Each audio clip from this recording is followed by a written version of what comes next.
ANC leader Musalia Mudavadi has accused the executive of usurping the powers of the Electoral Commission to independently manage the 2022 polls.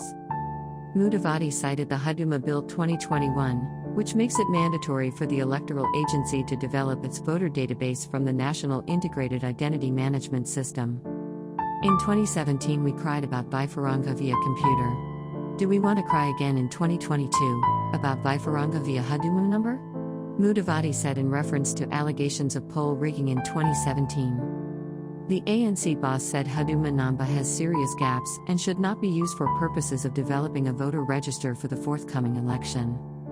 There is a general agreement in Kenya right now that we have a serious trust deficit, and this is a key ingredient in divisive elections that the country has severely suffered from, the ANC leader, who has declared interest in the presidency, said. The bill is sponsored by National Assembly Majority Leader Amos Kimanya.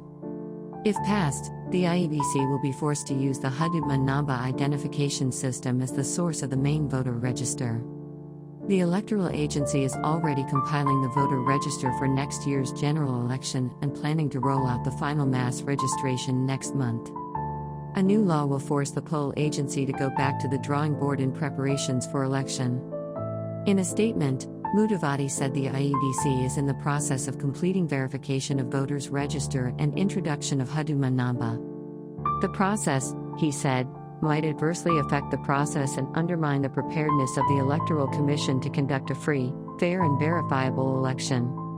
The risk of excluding many citizens from exercising their right to vote is real, he added.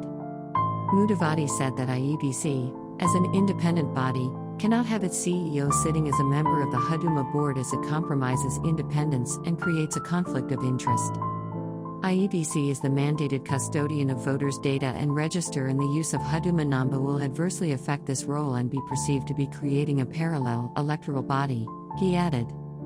He further said the people who pioneered the development of Huduma Namba raised serious issues regarding linking of the NIIMS to the IEBC voter register. To date, the same issues have never been addressed satisfactorily, he said. The ANC chief said that the Huduma Namba disadvantaged Kenyans in the diaspora. Kenyans in the diaspora who wished to register for the Huduma Namba had to make provisions for traveling back home for the registration to take place. Kenyans will also not be allowed to access government services and social protection funds unless they have the Huduma Namba card, the new bill proposes.